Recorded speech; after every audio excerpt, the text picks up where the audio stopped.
Well, Coach, first of all, congrats on a great start, 2-0, and you made short work of Fort Mill up there, which was a real eye-opener, and then Lower Richland last week, 42-6, and you got the big rivalry game coming up this week against R&E. We'll talk about that game in a minute, but just tell me, so far so good it looks like. Well, our kids have really played hard. We worked really hard in the off season, the spring, and then the summer. We had a great summer.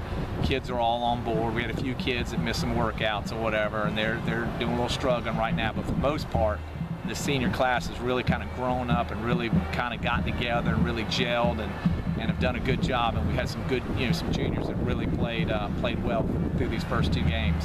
Offensively, you put up 41 and 42 in your first two games, and of course it always helps to have a senior quarterback that's had a few reps under there, and Quincy Hill is just that, isn't he? I would imagine by now he really is in command of that offense. Well, we got three guys back of the four, and that flex bone, which really makes things, click. I think, obviously it starts with the quarterback. Tate's been phenomenal at fullback. Jack West-Terrell, who was the player of the week last week on offense, who's our backup fullback, really played well. Jalen Morris and Marcus Simpson, both of them played last year, so that makes things a little bit easier, especially for our offensive line. We got 5 new guys on the offensive line. All 5 graduated last year. They're young, a little bit inexperienced, but when you got a quarterback that's up there that can make the plays he does, it makes everybody better. Have these guys, all 5 being new starters, first-time starters, have they maybe surprised you a little bit in a good way? They've been good, and that's the thing. I think the good thing with Quincy is Quincy can kind of make up for a lot of, if we miss a block here or somewhere else. But they've done really well. I mean, they got a lot of growing to do. They're juniors, but they're lucky. The guys behind them are really, really good, and so far we're impressed. I think we got a long way to go. I think they can be a lot better every day.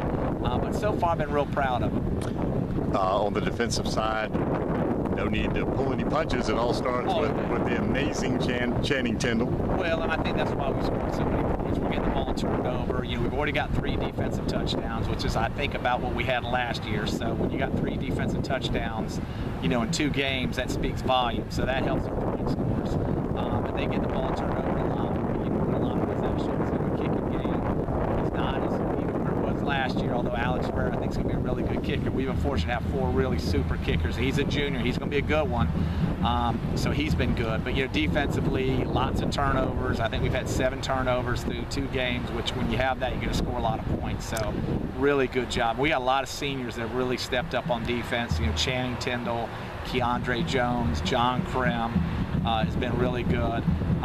Max Shropshire, his juniors, played real well. Jacoby Elkins has been lights out. DJ Skelton and a couple of those other defensive backs have done real well. And Keontae Brown had a heck of a game against Lower Richland. Yeah, and that's big. I mean, Keontae's one of those kids who really worked hard last year, probably kind of overshadowed by some of those other guys that are there, and he's really stepped up. C.J. Barnes, another guy who didn't get a lot of playing time last year. Both those kids have really stepped up and really made that defense. But I'm really proud of Keontae. I mean, he had seven tackles, 3 tackles for loss, and 3 sacks, and that was huge. And we had 2 other kids that had, DJ Skelton had 2 interceptions, and Johnny Tong had an interception return for a touchdown. So we had a lot of kids playing well on defense. Back to Channing. Obviously, his summer was unbelievable. Got invited out to Oregon for the opening, and everyone knows by now he is an elite prospect nationally. Right. And this high school has had more NFL players come out of it than any high school in the Midlands. It is well known for producing really, really good football players. How does Channing stack up, regardless of position, to some of the great ones that have been through here?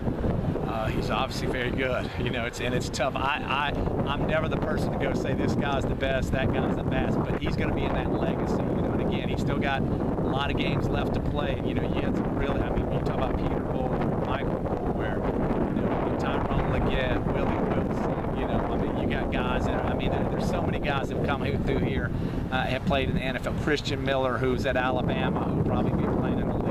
John Miller, who's at James Madison, who's tearing it up. But he's going to be one of those guys that are going to discuss. And I told him, don't let the pressure of those guys that are up there on the walls use it as an incentive to try to really push yourself and be the best you can be. So one thing's for sure, we always hear the cliche that, man, that guy looks like a man. Yeah. That is a grown man, isn't it? Well, and I think 2 things. That's number 1, he's got a tremendous work ethic. He goes in that weight room and he can easily take his time. He wants to be the best. He pushes himself. And I think the second thing is he's so self-motivated to really be a big player. He really invests. I think the big thing last year about the weight program, really invested a lot of time in there, really worked in the off season. And I'm friends with these guys at the Nike opening, and I say, hey, he's going to be special. Y'all look out for him.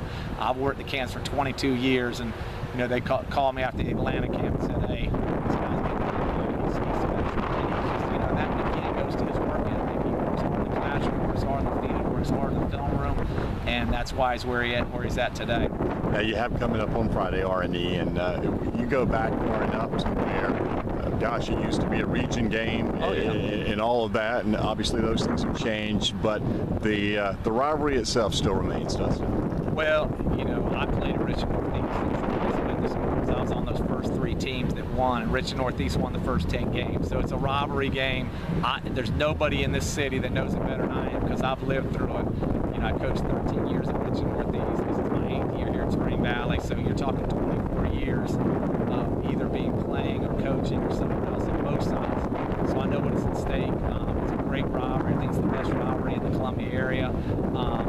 Obviously we're 5A, they're 4A. It's changed the dynamics a little bit, but I can tell you this: if they win, we're going to hear it for a year. If we win, we get to let them listen to it for a year. So there's a lot on the line. It's exciting, isn't it? Oh, it's great, great rivalry, great game. Probably, obviously I'm a little biased because I've been in it a long time, but I think it's the best game in the Columbia area. So, well, congratulations on the great start, and you are this is the first of the year. You are our Crescent Construction Boys Coach of the Week. We're doing one for boys and one for girls sports every week. So you're our first, and keep up the good work, and good luck, and have a great game against Richmond Northeast on Friday. Well, I appreciate it, and I got to give all the respect to my assistant coaches because obviously I wouldn't be here if they weren't. Those guys really work hard. We're very blessed to have a great coaching staff, and that's why we're at where we are right now, 2-0. All right, Robin Bacon, the Crescent Construction Boys Coach of the Week. Thank you.